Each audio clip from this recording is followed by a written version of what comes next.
예, 날씨 좋죠. 근데 춥죠. 예. 자, 어제 본 분도 있고 처음 보신 분 있는데요. 오늘 우리 강의하는 것은 실전 세법입니다. 실무죠. 그래서 어떤 시험 위주로 강의되는 것이 아니고 우리가 실무 위주로 강의하는 겁니다. 자, 그래서 요거를 왜 세법이 필요하냐 이 자체를 보는데 일단 저 이름을 알아야 되죠. 네. 자, 저 이름은 정인철입니다. 부산 쪽에도 상당히 오래 강의했고요. 아시는 분은 아실 거고 모르는 분은 모를 건데 동영상에 뭐 인터넷상에 저 이름 치면 나옵니다. 얼굴이 못생긴 얼굴이 나와요. 어제는 무스를 바르는데 오늘 무스 안 바르고 왔습니다. 예. 야, 근데 좀 붙어요. 그래서 내가 항상 여기 올리는데 오늘 영 뜨끔거려야 돼가지고 영 그렇네요. 예. 자, 그래요. 자, 그리고 010 7645에 항상 전화번호를 내가 적어주는 이유는 이 세법은 우리가 실무에 관계 여러분 인연이니까 항상 뭡니까? 이렇게 전화번호 적어놨다가 궁금한 건 언제든지 이렇게 전화하시면 됩니다. 예, 상담료는 없습니다. 중요한 거죠. 상담료가 없다는 거. 예.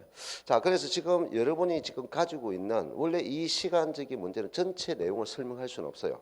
세법이라는 거. 그러나 요런 것이 중요하다 정도만 인식해도 어차피 뭡니까 시험은 아니고 요런 게 중요한 게 있다라는 걸 인식한다면 어느 정도 대처를 할 수 있어요. 그래서 그런 것만 잘 각인하면 실무 세법은 잘 접근할 수 있습니다. 그래서 요 적어 놓고요. 자, 항상 내가 이 세법 강의 실무 강의 들어가면 항상 첫 번째 하는 말이 있습니다. 자, 몇 번 이상 확인하느냐? 본인이 알고 있는 내용이라도 3번 이상은 꼭 확인하라고 합니다. 3번 이상은 꼭 확인하는 습관을 걸려야 됩니다.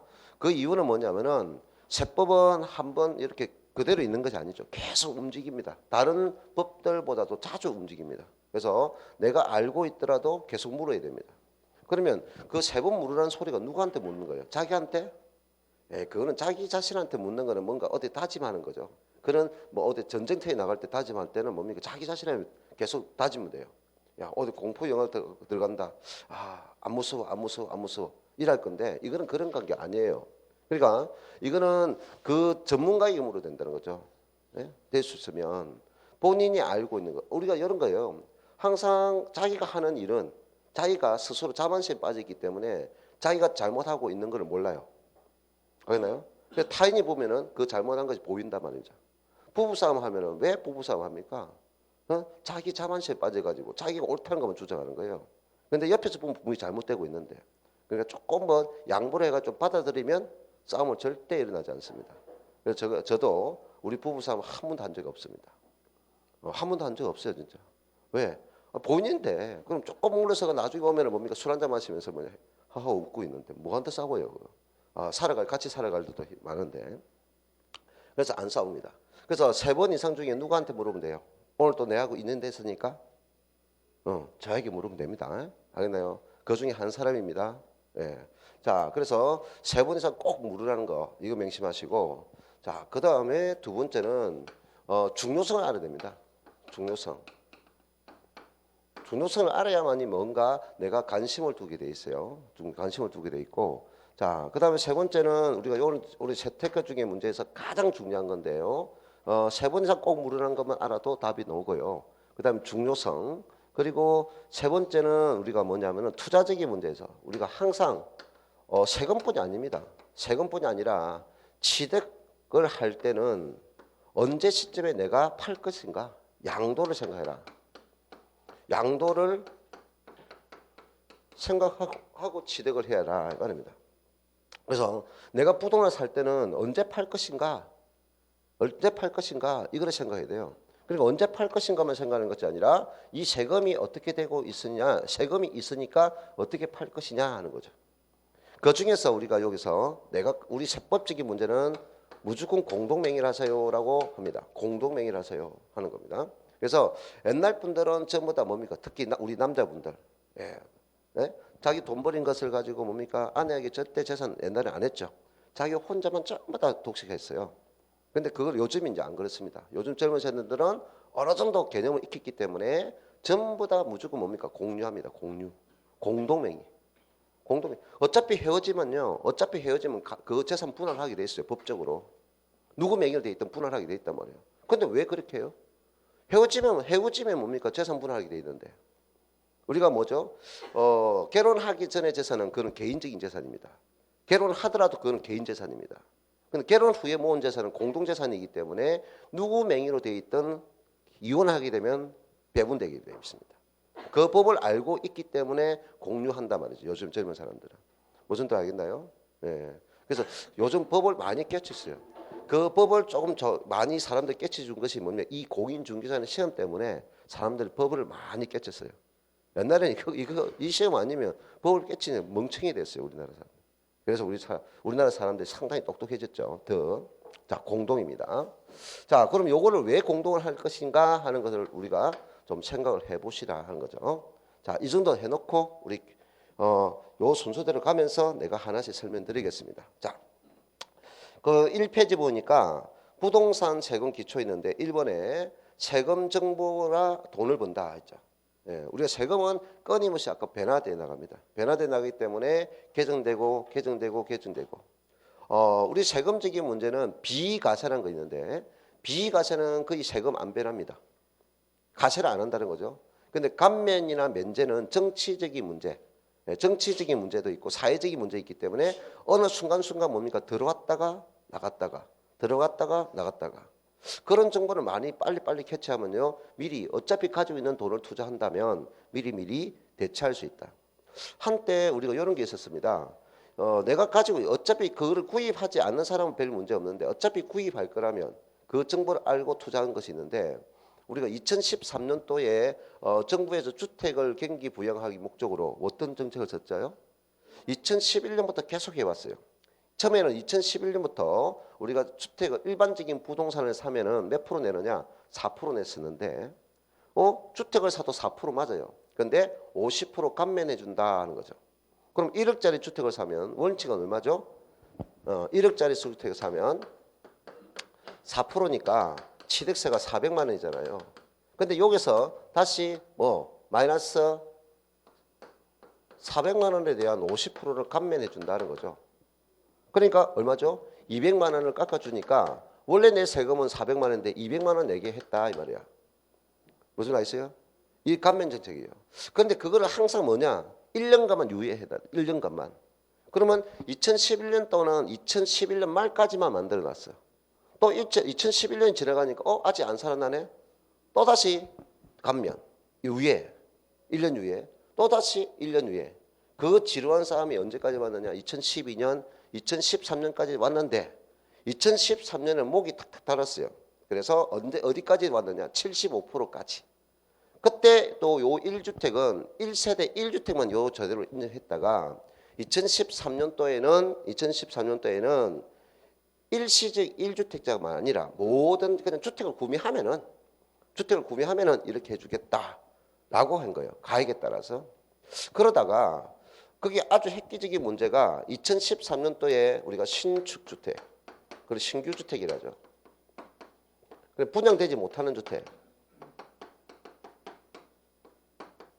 그리고 1세대가 보유하고 있는 1주택. 이것을 취득하는 사람은 앞으로 취득한 날부터 5년간의 차익이 발생하더라도 이 차익은 100% 감면, 세금 내지 마라 라고 한 거예요. 아주 획기적인 거였죠. 그래 이왕 사는 사람은 그때 이렇게 나였으니까 좀 싸게 구입했고 사자마자 또 뭡니까? 이 사자마자 그 다음에 뭡니까? 주택 경기가 엄청 살아가지고 이 사람들 로또 된 거죠.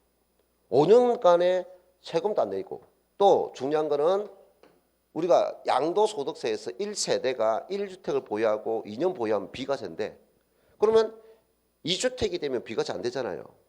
그러면 요 주택은 주택수에도 안 들어가는 거예요. 주택수에도 제외시킬 거예요. 그러니까 이런 거는 어차피 뭡니까? 어떤 사람은 이런 내용 모르고 무조건 사는 사람이 있고 어떤 사람은 어차피 할 것은 이런 정책적인 놓으면 구입하는 사람이 있고 그래서 정보를 알아야 된다는 거죠. 이해됩니까? 네. 어차피 투자는 좀 길을 열어두는 것이 좋다. 여러분이 만약에 중개업을 하더라도 마찬가지야. 중개업을 하더라도 이런 정보를 뭡니까? 손이 오면 그걸 말해주는 게 좋잖아요.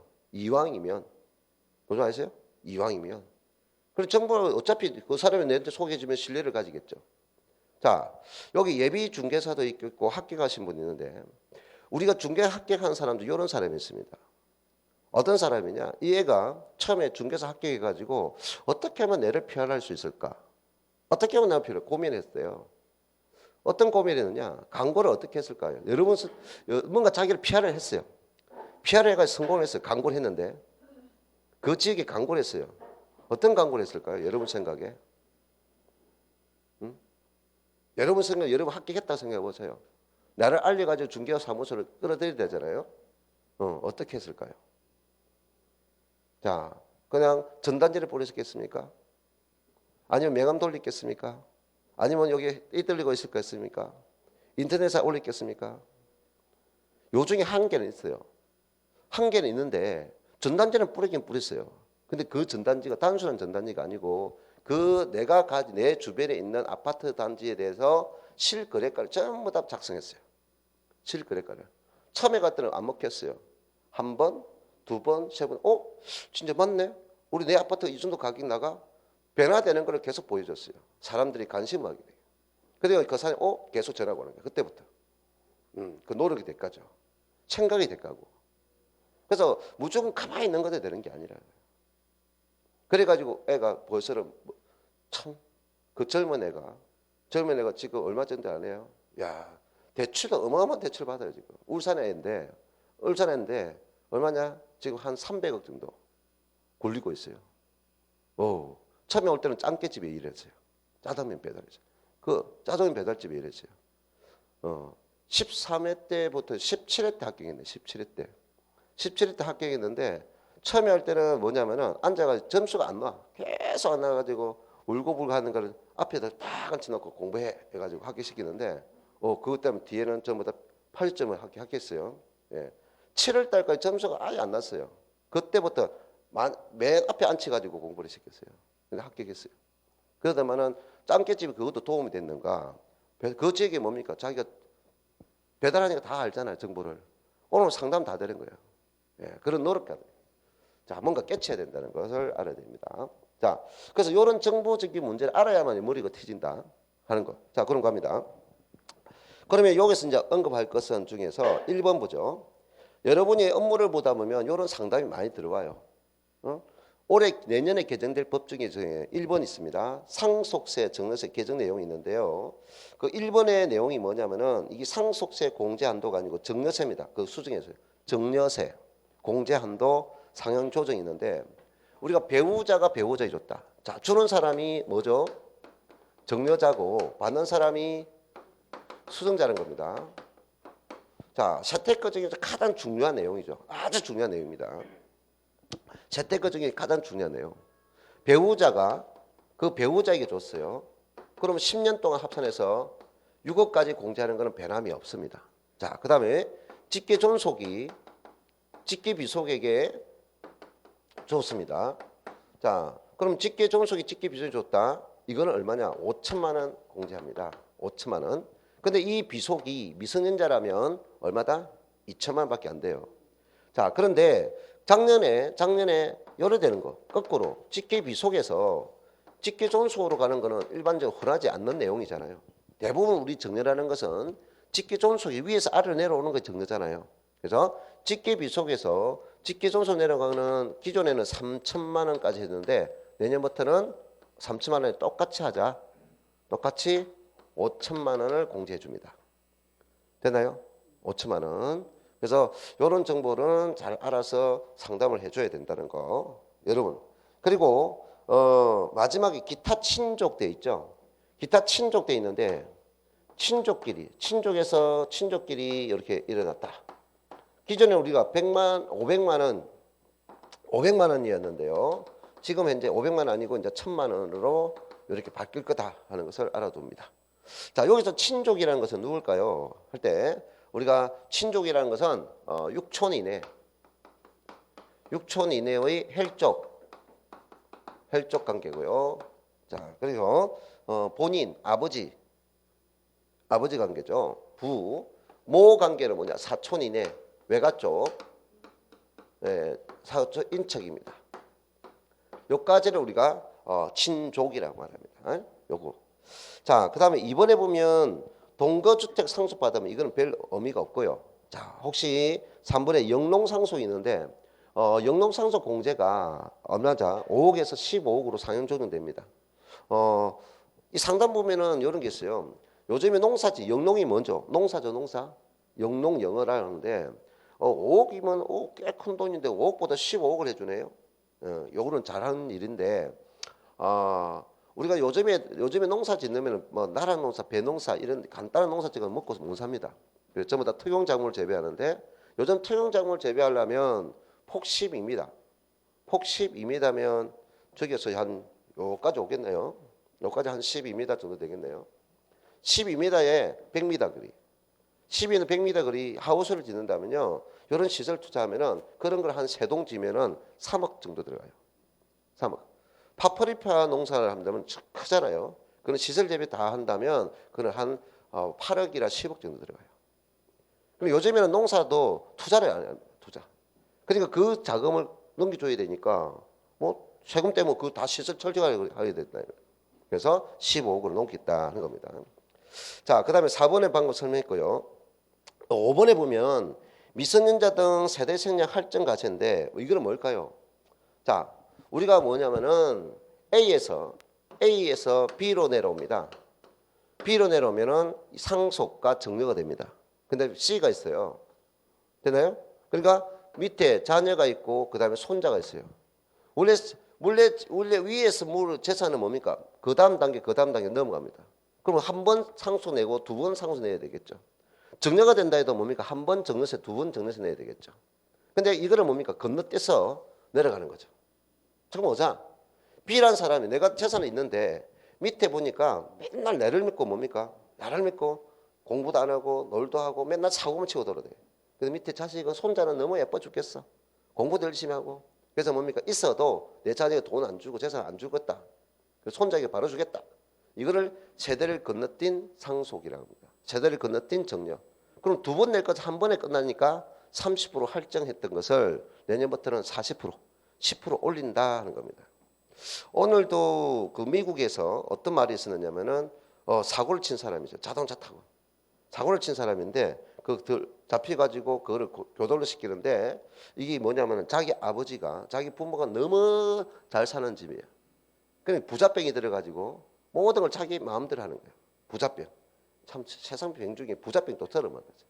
예, 미국이 그거를 이제 정신적인 문제가 부자병이다 해가지고 따로 관리하겠다. 무조건 사고 친다는 게 문제가 아니고 그런 것도 있대요. 네, 그래서 할증이 있습니다. 자, 그 다음에 2번 보죠. 가로 2번에 보면 종합소득세 및 양도소득 개정 내용이죠. 자, 이거는 직접적인 상담에서 많이 노는 부분인데요. 여러분이 양도소득세 가면요, 요 개념이 있습니다. 장기 보유 특별공제. 자, 무슨 공제요? 장기 보유 특별공제. 소득세 계산에서는 상당히 중요한 개념이죠. 장기 보유 특별공제. 여러분이 부동산을 양도하면은 기본적으로 장기 보유 특별공제를 적용받고요. 몇 년부터 적용되느냐 하면은 3년 이상부터 장기 보유 특별공제가 적용돼요. 자, 몇 년부터? 3년 이상부터. 자, 그러면 연차적으로 계산하게 되는데 3년 이상에서 4년 미만입니다. 자, 그래서 4년, 5년, 6년, 7년, 8년, 9년, 10년. 최대 기간은 10년을 정점으로 둬요. 그럼 이런 기간 계산적인 문제를 해가지고 연차적인 기간을 계산하면은 여기서 보유 기간이 계산돼요. 그래서 보유 기간. 자, 그러면 3년 5개월은 3년도, 3년 11개월도 3년이다 말이에요. 4년 1개월이나 4년 11개월이나 4년이다 거죠. 기간 계산 방식은 알겠죠, 그죠? 근데 이 기간적인 문제에서 그 보유 기간에 대해서 일반적인 대부분 부동산은 3%입니다. 우리가 8%짜리도 있지만 그거는 별 관심 없어요. 일반적으로 그렇게 묻는 거는 극히 드뭅니다. 그래서 일반적인 여러 부동산은 전부 다 3%. 그런데 여기서 3%를 3년에 가서 3% 하면은 9%가 계산되는데 최저 단계는 10%부터 출발합니다. 나머지는 그대로 구구셈을 외우면 돼요. 자, 그리고 요 자체가 30%인데요. 30%야. 자, 근데 요것만 암기를 시켜주면 이 장기 보유 특별공제가 그렇게 좋은 거냐? 느낌은 몰라요. 느낌 몰라요. 근데 계산을 한번 해보자. 계산을 해보면은 장기 보유 특별공제의 효과가 어느 정도인지를 알 겁니다. 자, 그럼 한번 계산해 보겠습니다. 우리가 장기 보유 특별공제, 예를 들어서 지금 내가 투자한 거를 1억입니다. 어떤 사람이 실질적 예를 들어서 설명하는 겁니다. 1억 주고 울산에 있는 주택을 샀어요. 근데 이 사람이 주택을 샀는데 계속 사다가 이제 어느 정도 돼서 자금이 모이니까 또 주택을 한 개 샀어요.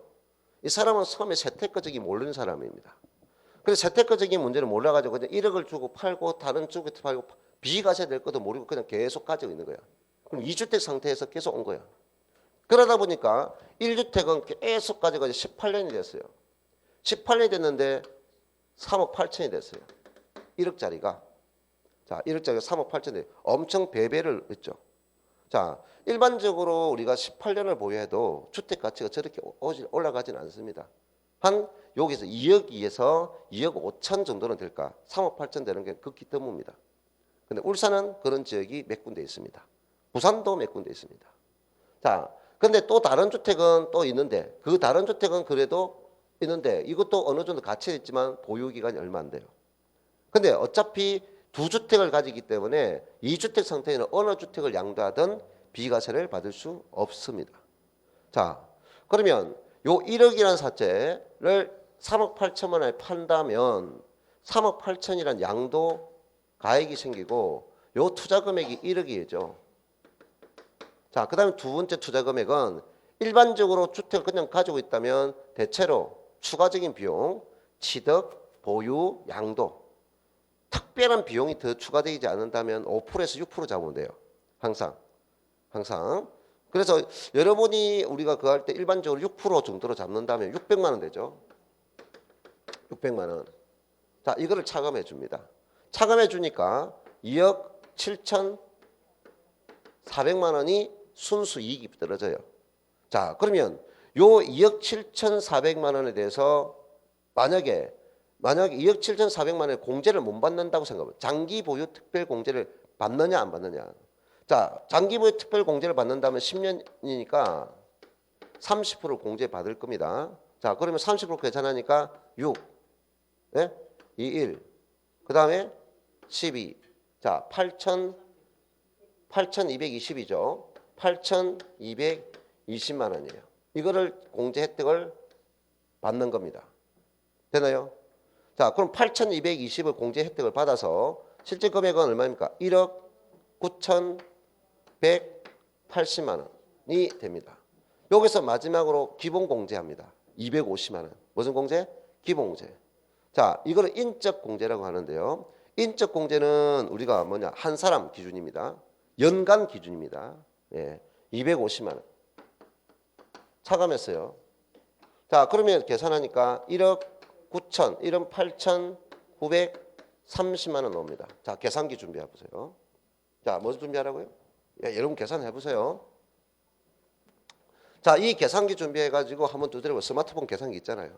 예. 그냥 있으면 심심하니까 한번 이렇게 움직여 보세요. 날씨도 추운데. 자, 이 단계가 우리는 됩니다.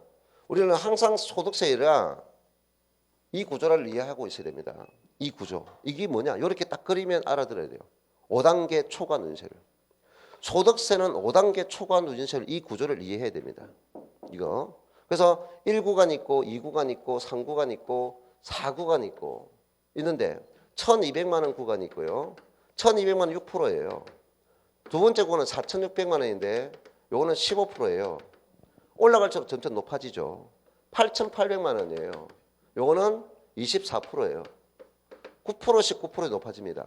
그러다가 1억 5천 구간 요 사이에는 35%로서 11%로 높아져요. 그 다음에 올라가는 것이 38%예요. 원래 계산 구조로 한다면 이걸 더해서 계산하는 방식이죠. 그래서 우리가 원래 계산할 때 뭐 4천만 원을 계산한다면 4천만 원은 어디 구간에 속하고 있습니까? 예, 이 구간에 속하고 있습니다. 2천까지 올라왔어요. 2천까지. 그럼 2천까지 올라올 때 1천을 통과했기 때문에 한 층 올라갈 때마다 거기에 해당하는 통관세를 주고 올라와야 돼. 그럼 1층 올 때 1,200만 원에 대한 통관세를 줬다는 거죠. 곱하기 6%. 그래서 72만 원 통관세를 주었어요. 자, 초과되는 금액이 있죠? 2,800만 원에 대해서만 15%가 되는 거죠. 되나요? 요거 됩니다. 그럼 여기서는 280만 원 하고 280만 원하고 140만 원을 더했겠죠. 그래서 420만 원. 그래서 420만 원이 계산돼서 합칩니다. 그래서 492만 원. 이런 식으로 계산되는 방식이 초과 누진세율입니다. 이해됐나요? 이 구조를 이해하시라고요. 근데 나중에 요 단계까지 가면 이런 과정을 몇 번을 거치겠죠. 그럼 몇 번을 거치기 때문에 그 논리를 이해했다면 여기서는 우리가 간편법, 이제 실무에서는 이런 것을 스마트폰을 딱 치면 소득세 세율, 종합소득세율 딱 치면 스마트폰 탁 뜹니다. 거기서 뭐가 되느냐? 안분. 즉, 요 자체가 1단계는 누적액이 없어요. 2단계는 누적액 금액에 누적 공제액이 있습니다. 108만 원을 계산해 놨어요. 자, 여기에서는 누적 공제액이 얼마냐? 522만 원이 계산되어 있어요. 자, 3단계 요거 얼마냐? 여기는 1,490만 원이 되어 있어요. 나머지 구간은 1,940만 원이 누적 공제액이 되어 있어요. 이렇게. 그러면 이 계산 방식은 뭐냐 하는 거죠. 방금 원래 자체는 이렇게 계산해야 되는데 그냥 바로 4천만 원은 방금 이 4천만 원은 몇 구간에 속하는 금액이에요? 요 2구간에 속하는 금액이죠. 해당하는 2구간 세율이 몇 프로죠? 15%예요. 그래서 15%를 바로 곱한다는 거죠. 그럼 곱하니까 얼마 되죠? 600만 원 오잖아요. 되나요? 그 600만 원 누적 공제액인 108만 원을 차감해버리면 똑같은 492만 원이 계산된다는 논리죠. 되나요? 그래서 여러분이 여러분 자체가 중개업을 하면서 여러분 세금 계산을 굳이 세금 계산을 약식으로 해줄 필요는 있어요. 근데 여러분 자체가 이거를 신고하세요. 여러분 작성 신고하면 안 됩니다. 그거 절대 건물이에요. 절대 건물입니다.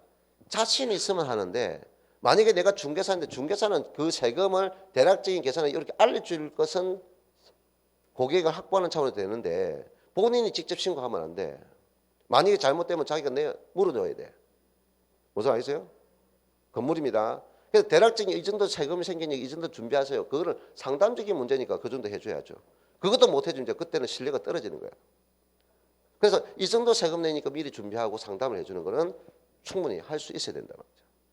자, 그래서 요 관계도 마찬가지입니다. 그럼 요 만약에 요까지 계산돼 보죠. 얼마냐? 여기서 6천만 원까지 계산해 보세요. 6천만 원. 그럼 6천만 원 어떻게 계산할까요? 8천만 원 해볼까요? 8천만 원. 자, 그럼 8천 원래 8천 얼마야? 1,200만 원에 대해서 6% 계산해야 되고요. 됐나요? 그다음 두 번째는 3,400만 원에 대해서 15% 계산해야 되고요. 4,600에 1,200 뺐으니까. 그 다음 단계는 뭡니까? 8,000에서 4,600 빼니까 얼마입니까? 3,000 또 400만 또 나오죠. 그래서 이것이 뭡니까? 24%에서 각각 계산을 더 해야 된단 말이죠. 그럼 이렇게 복잡한 것을 그냥 어떻게 한다? 곱하기 8천만 원은 요 단계에 있죠. 요 단계에 지금 바로 얼마? 24%를 바로 곱하라 이 말이에요. 그럼 28에 16, 48, 32니까 1,920만 원에서 얼마 뺀다? 누적공제 522만 원. 바로 차감하면 된다고요. 됐나요? 그럼 얼마 정도 부담해? 1,398만 원을 부담해야 된다. 이렇게 계산된다고요. 논리 이해했습니까? 자, 이건데요. 자, 그러면 계산해 봅시다. 자, 그러면 지금 현재 1억 8천이죠. 1억 8,930만 원. 자, 그러면 계산해 봅시다. 몇 구간입니까? 끝단이죠. 38%. 자, 이제 계산해 보세요. 7,193만 3천요. 4천. 네, 여기까지는 대충 해야 됩니다. 여기 마이너스 해야 되죠. 마이너스 1,940만 원 뺍니다. 자, 그러니까 차감하니까 1,253만 4천 넣어줘. 되나요? 그럼 여기서 다시 요건은 순수 소득세입니다.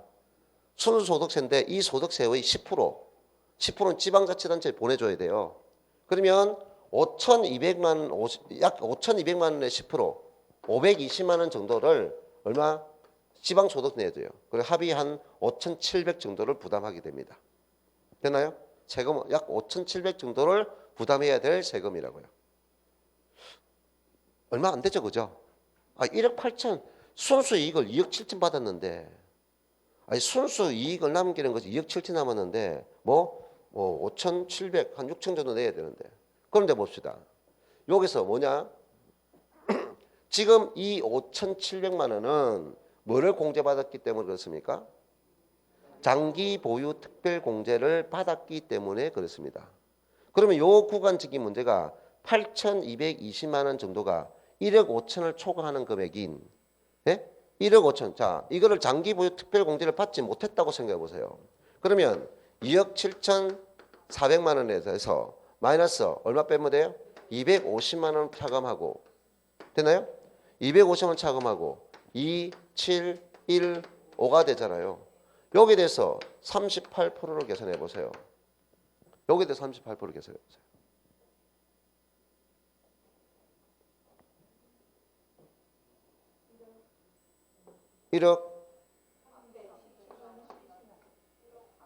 1억 300. 네, 1억 300 정도 된다고 생각합시다. 그럼 1억 300 정도 된다고 하고 여기서 얼마 뺀다? 1,940만 원 정도인데 그냥 뒤에는 뺄 필요 없고 요 정도만 계산해 보자. 요 정도만 계산하더라도 얼마입니까? 8,400 정도 넣어줘. 그래서 840이니까 약 9천만 원 넣어줘. 장기 보유 특별 공제를 안 받았을 때는 뭡니까? 5,700 정도예요. 5,700인데 요거 하니까 뭡니까? 약 9,200이야. 세순 차익이 엄청나잖아요.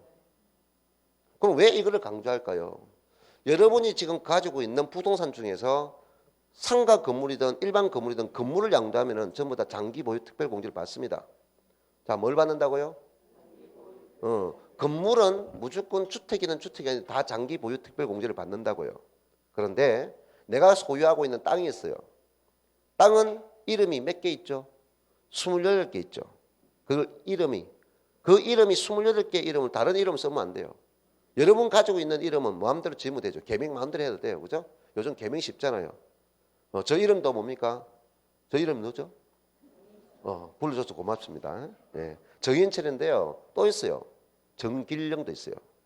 두 가지 이름이에요. 예. 우리 족보상에는 정길령 돼 있어요. 예. 근데 너는 정길령으로 살면 안 돼. 너무 순해 해가지고 좀 더 강하라 해가지고 어머님이 점정이 가지고 지어왔어요. 인철을 살아라 해가지고 고맙습니다 해가 받았어요. 어릴 때부터.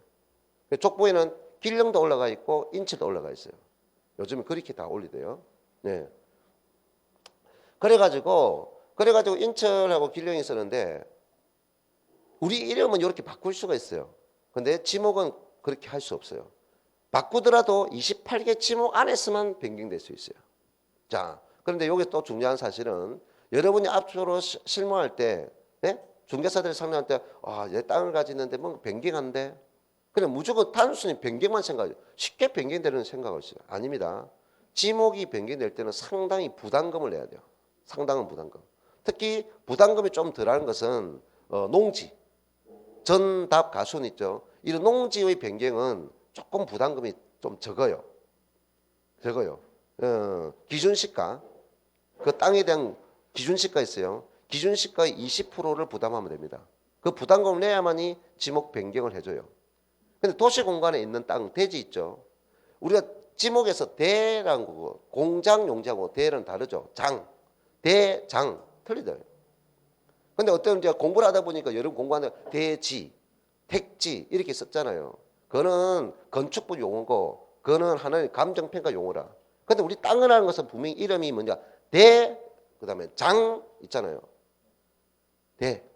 주거 용도와 상업 용도만 이용할 수 있어. 건물로. 그럼 장업은 공장만 이용할 수 있어. 그런데 우리가 요 도시 공간에 대로 돼 있는데 그거를 공장으로 이용해 버렸네. 예? 그러면 그 개발 부담금이 오는데요. 엄청나요. 그거. 생각지도 못하고 저는 나는 공장을 짓는데 왜 이렇게 세금을 많이 넣어? 변경이 돼서 부담금이 생각지지 않은 돈이 많이 납니다. 그래서 부담금 많이 넣으니까 미리 생각해 주시고. 자, 그러면 좋다. 이 땅이라는 자체는 지목이 있고요. 또 여러분 공법을 아마 비웠을 겁니다. 안 비웠다면 지금이라도 보면 공법을 배우시고, 거기에 보면은 용도 지역이 있고 용도 구역이 있고 용도 지구가 있잖아요. 그럼 땅이라는 것은 그 용도에 맞게 이용해야 되는데 그 용도와 어울리지 않게 이용하면 어울리지 않는다는 것은 전부 다 뭐냐? 비사업용입니다. 비사업 토지. 들어봤죠? 그래서 사업용과 비사업용이 있어요. 비사업용 토지는 최초 이거를 만들 때는 60%예요. 60%.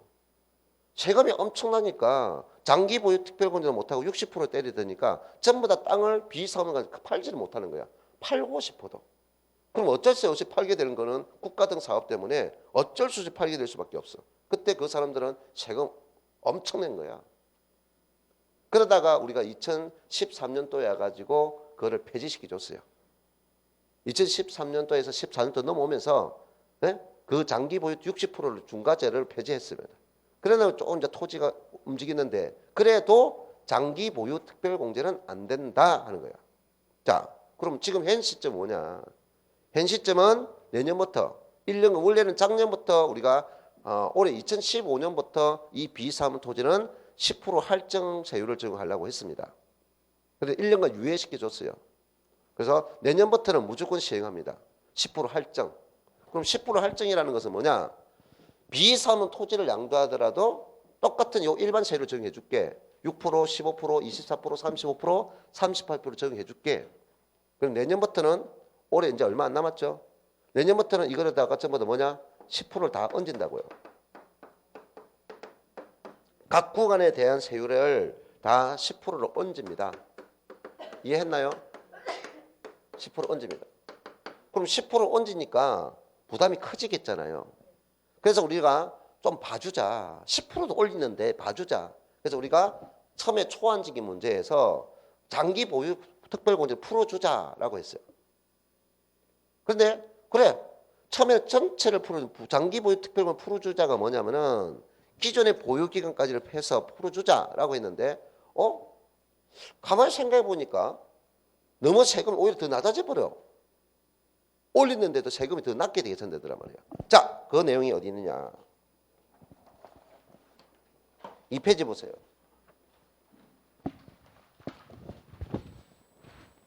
이 페이지 표 있나요? 네. 이 페이지 표에 보면은 2015년도 매각한다면 양도 차익이 5억이라고 생각한데 10년간 양도 차익이 5억인 비사업 토지를 2015년도 올해 판다면 양도 차익이 5억이라 가정한다면 장기 보유 특별공제 한 푼도 못 받아요. 그러나 세율은 뭡니까? 38%라고. 이 38%를 가지고 계산해 보니까 약 1억 6천, 약 1억 7천 정도가 계산되더라.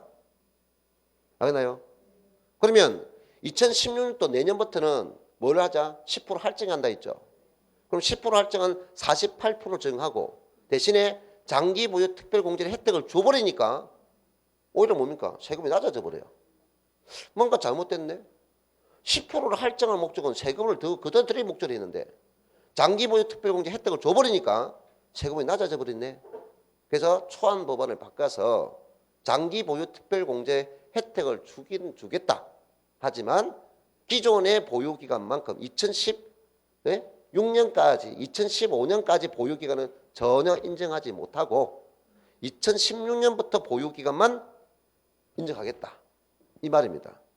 그러면 2016년부터 보유기간을 계산하니까 3년이 채워지려면 2019년이 돼야만이 3년이 되어서 장기 보유 특별공제를 혜택을 받을 수 있다는 거지. 무슨 뜻인지 알겠나요?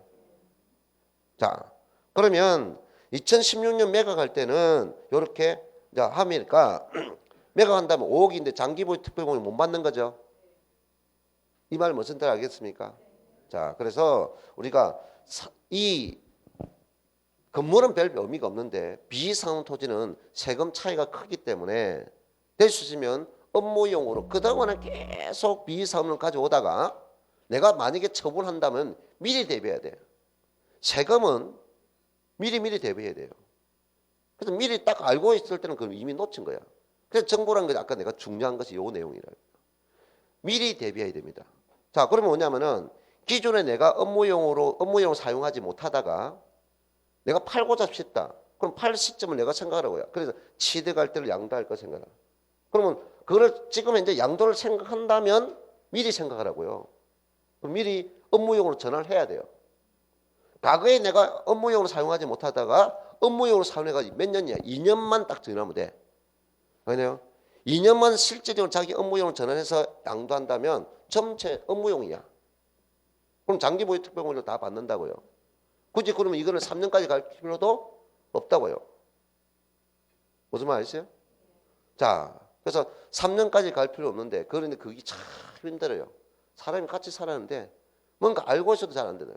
그래서 일단은 장기 보유 비상업 토지는 장기 보유 특별공제를 못 받는다는 것을 명심하고 만약에 상담이 온다면 미리 좀 준비하세요 라고 언급을 주는 게 좋습니다. 특히 우리가 상담적인 문제 안쪽에 있는 거는 충분히 될 수 있으면 이렇게 그려야죠. 대지는 땅은 될 수 있으면 그 상태로 하지 말고 뭐 한다. 건물을 지을 수 있으면 조금 건물을 지어서 양도하려고 생각하면 건물 지면은 충분히 그 본전은 빼요. 그러니까 조금 처음 초기 부담이 힘들지만 충분히 건물 짓어 팔면 되고요. 되나요? 그럼 건물 짓자마자 판다고 해서 업무용이 되지는 않습니다. 아까 몇 년? 2년은 지나야 된다 했어요. 그러니까 미리 준비하는 것이 중요하다는 거죠. 자, 그 다음에 이제 뭐냐면은 일반적으로 건물 질 돈이 없어. 그러면 건물 질 돈이 없으면 그것이 주변의 환경에 여건해서 주차장 시설을 허가받을 수 있는지를 확인합니다. 주차장. 그럼 주차장을 업무용으로 할 수 있으면 그것도 사업용이 될 수 있으니까 그거를 관할 구청이 알아보고 확인해서 주차 시설로 할 수 있으면 사업용으로 전환하면 되죠. 뭐지 아시죠? 그렇게 하는 방법이 있고 또 하나는 이제 농지입니다. 우리가 주변에 보면 또 상담이 농지가 많이 들어오는데 자 농지가 사업용이 되려면요 상당히 까다로워요. 농지는 아무나 소유하는 게 아니거든요. 그래서 우리가 여러분이 만약에 농지를 경매물건을 갔다. 농지가 났어요. 경매물건을 갔어요. 그럼 경매물건 농지 싸네? 그래서 아무 생각 없이 샀다? 근데 가만히 놔뒀어요. 농지 사고 나서. 아무런 조치를 안 했어요. 그럼 뭐냐? 탈락입니다. 탈락. 다시 토해내야 돼요. 기본적으로 사가지고 농지 취득 자격 증명을 해야 돼요. 농지 취득 자격 증명을 못하면 경락받은 것에 쏙 들어갑니다. 입찰금도 날아갑니다. 안 줘요. 그래서 농지라는 건 농사 짓는 사람이 받아야 되는 겁니다. 무슨 말 아세요? 그렇게 농지 취득 자격 증명이라든지 득하지 못하면 경락받은 거 쏙 들어갑니다. 자, 두 번째. 농지적인 문제를 또 내가 삼기는 했다. 농지 취득 자격 증명했다. 근데 내가 경작을 못 하겠어. 그럼 경작을 못 한다면 임대를 줘야 되잖아요. 놀리고 있으면 내가 처음에 농사 짓는 사람이 아니고 그 다음에 그 농지를 사가지고 놀리고 있어. 그러면 주변에 담당 공무원이 지나가다가 저 농지는 왜 저렇게 놀리고 있지? 봅니다. 알겠나요? 그리고 나중에 또 와서 봅니다. 저거는 소유자가 이용하지 않을 거야. 뭔가 투기 목적이야. 그래서 나중에 날라옵니다. 이행강제금이 날라와요. 기준 시가의 30% 날라옵니다. 처음에는 1년 단위 날라오는데 두 번째는 6개월 단위로 날라옵니다. 아무튼 부담이 커요. 무조건 처분해야 됩니다. 이행강제금이 나올 때. 됐나요? 자, 그러면 내가 그거를 그저 놀릴 수는 없고 저것도 100% 감면을 못 받는다면 장기 보유 특별공제를 받기 위해서 업무용으로 전환해야 돼요. 자, 그래서 농지 같은 거를 업무로 전환하려면 본인이 경작을 못 한다면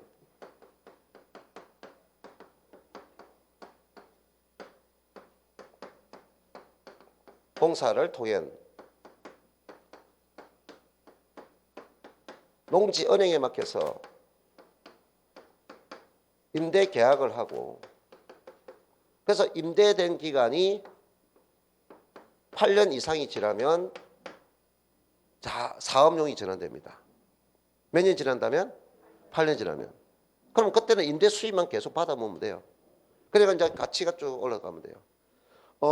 의외로요, 우리가 농지가 투자를 하는 사람이 많아요. 특히 돈이 있는 사람들은요, 자녀에게 처음부터 비싼 땅을 사주지 않고 좀 적은 땅을 사주고 싶은 마음이 많아요. 우리 저기 중개업을 하면 투자하는 사람이.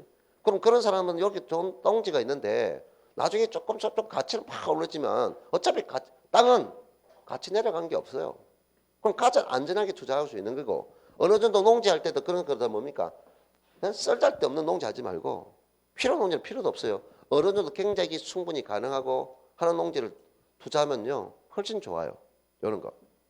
그러면 또 나중에 조합원이 되면요 거기서 뭐냐 일반 우리 조합에 투자하면은요 출자금 은행 이자보다 훨씬 높게 출자금 통장도 만들 수 있고요 여러 가지 혜택을 받을 수 있어요. 그래서 자기가 경작을 못한다면 어디를 통한다? 한국농어촌공사에 농지은행에 맡겨서 임대차 계약을 합니다. 그래서 8년 이상 임대차 계약하면 이제 감면을 대상은 아니지만 비사업용 토지가 아니기 때문에 사업용 토지를 인정합니다. 그런데 요 기간을 통하지 않고 그냥 임대차 계약하는 것은 인정하지 않습니다. 반드시 한국농어촌공사의 농지은행을 통해서 계약을 할 때만 되고 단순한 임대차 계약은 인정하지 않는다는 것. 됐나요? 네, 요거 한 개 알아두라는 거죠. 자, 그 내용입니다. 자, 그 다음에 자, 2페이지 다 이제 왔으니까 2페이지 마저 보세요. 2페이지 마저 보면은 그게 2번 있어요. 8년 이상 자격 농지가 있는데요. 8년 이상 자격한 농지는 우리가 100% 감면입니다. 세금 한 푼도 안 내도 돼요. 근데 상담을 하다 보면 가끔 이런 문제가 많이 생기는데요. 8년 이상 자격 농지는 일단 양도하는 시점에 농지해야 됩니다. 양도하는 시점에 농지해야 됩니다. 농지가 다른 걸 과거에 농지했는데 지금 대지로 전환되면 안 됩니다. 8년째 자격했더라도. 그래서 양도 시점에 농지해야 되고 그리고 전체 보유 기간 중에 중간에 임대를 줄 수도 있겠죠. 전체 보유 기간 중에 8년 이상 제촌 자격.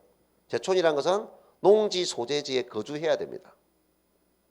농지 소재지에 거주해야 되고 농지 소재지 거주라는 것은 우리가 어느 지역이냐? 농지가 위치하고 있어요. 농지 소재지에 거주하는 게 1번 거주를 인정하고 인접지 거주도 인정하고 그래서 인접지를 벗어나면 3번 작년까지는 20km였는데 지금은 30km. 30km입니다. 범위 안입니다. 왜 이렇게 될까요? 도로 여건도 좋아지고 교통수단도 좋아졌으니까 이제 20km 적지 않느냐? 직선거리입니다. 지도상 거리 30km. 요게 있다면 거주로 인정한다는 거죠. 제촌. 이게 제촌입니다. 자격이라는 것은 이제 뭐냐? 이게 제촌 개념이고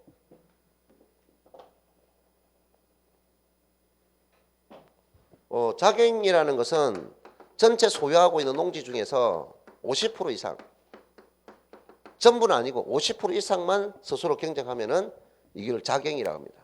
그래서 이렇게 제촌 자격을 몇 년 했다는 것을 입증하면은 8년 했다는 걸 입증한다면 100% 감면이라고요. 근데 100% 감면인데 그 세액을 감면한 한도가 작년까지 올해까지는 1년에 얼마? 2억까지 감면해 주는데 세금을 내년에는 1억 낮춥니다. 1억까지만 감면해 주시다. 그리고 세금이 1억 정도 아까 계산되면요. 아까 양도 차익이 한 얼마 정도 생겼어요? 양도 차익이 한 4억 정도. 양도 차익이 4억 정도 생기면 1억 되거든요. 그럼 양도 차익이 4억 정도 되려면 실제 물건 가액은 훨씬 높겠죠. 큰 물건이죠. 세금으로서 1억이 준다면 실제 물건은 큰 거다 말이죠. 농지가 그것도. 그게 대부분 다 감면 받는다고 보면 되죠. 그 2년에 대해서는 3억입니다. 여기 있는데 그건 5년간 3억인데 별 필요 없고요. 근데 이렇게 이제 봅시다. 3번에 보면요. 3번에 넘어가기 전에 이거를 참고로 한 개 잡으세요. 뭐냐면은 어제 듣긴 들어가지고 상담할 때 이런 겁니다. 8년 이상 자기 농지 자기 어제 들었어요. 감면이라고 들었어요. 지금 상태도 농지 상태로 돼 있어. 근데 우리가 조금 여러분처럼 공부를 한 사람은 별 문제 없는데 꼭 공부 안 하고 오신 분이 있어요. 위치가 어디냐면 과거에 농지였어요. 과거에 농지였는데 도시적으로 편입됐단 말이에요. 도시적 편입돼도 그대로 농지야. 근데 토지 대장을 떼보니까 등기부 떼보니까 뭡니까? 그거는 뭐야? 대로 돼 있어. 대로. 대란 말이야. 근데 자기 눈에는 뭐야? 농지인데 지금 지목은 뭐야? 되란 말이야. 주거지역이란 말이야. 무슨 아시죠? 그럼 과거에는 농지였던 때 도시지역으로 편입됐단 말이야. 편입되자마자 비과세를 박탈하는 건 아니고 감면을 박탈하는 건 아니지만 편입되어서 3년이 지나버리면 안 된단 말이야. 그럼 3년이 지나버리면 그거는 이제 뭐냐? 비상농이야. 8년 작용했다 안 된단 말이야. 감면 대상이 아니라고요. 되니까 그만큼 가치 상승을 해줬잖아. 무슨 아시죠? 그래서 그런 사람이 팔고 나서 상담하는 사람이 많더란 말이야. 자기는 감면 받는 줄 알고 생각하고 갔는데 세금 나오더란 말이야. 이거 어떤 일이냐? 미리 대비해야 됩니다. 세금 엄청나요. 대부분 그렇게 된 사람들은 농지를 장기간 보유한 사람들이 많기 때문에 세금이 엄청나죠. 다 오래됐기 때문에 전부 다 양도차익이야. 혹시나 그런 농지적인 문제라면 상담을 꼭 뭡니까? 한 번 더 전문가와 상담하세요라고 당부드려야 됩니다. 본인이 못한다면 내한테 연결해 주든지. 알겠나요? 본인이 말 못하겠다면 나를 연결해 주란 말이야. 쓸데없이 전화번호 가르친 건 아니다 말이야. 예. 예.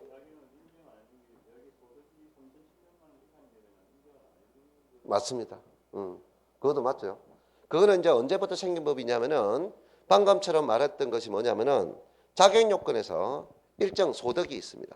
다른 소득이 연간 3,700만 원을 넘었으면은 자격 요건을 인정해 주지 않습니다. 그거는 우리가 2014년부터 2014년, 2015년, 2014년부터 생겼어요. 그 법이 만들어졌어요. 기존에는 인정해 줬는데 이중적인 직업은 안 되겠다.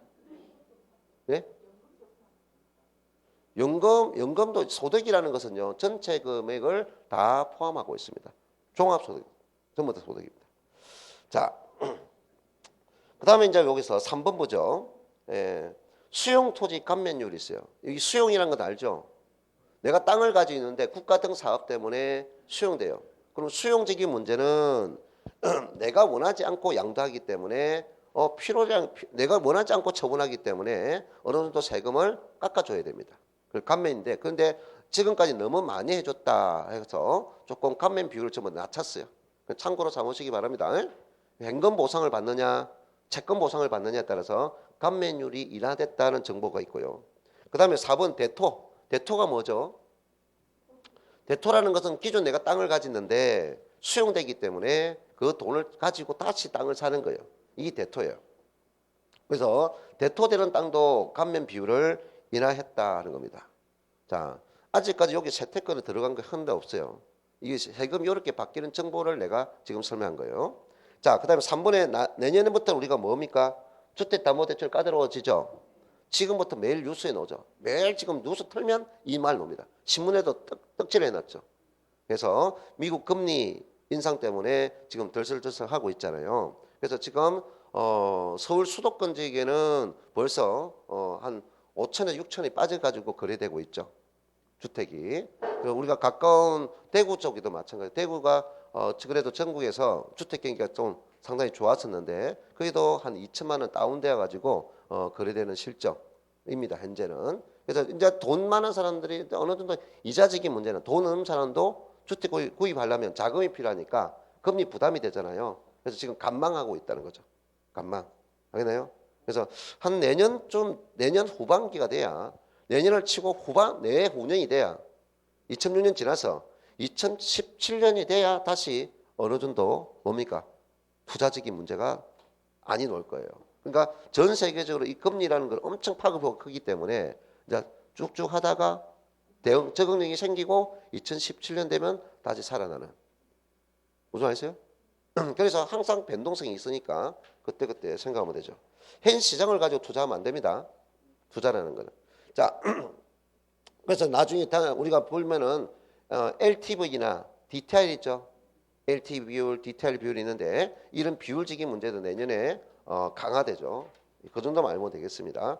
자, 그리고 중요한 내용 중에서 2번과 3번적인 문제 있는데 자, 2번과 3번적인 문제는 우리가 개정되는 내용 중에서 또 새롭게 개정되는 내용 중에서 중요한 내용이니까 요 두 번째 시간에부터 요 내용을 또 설명드리겠습니다.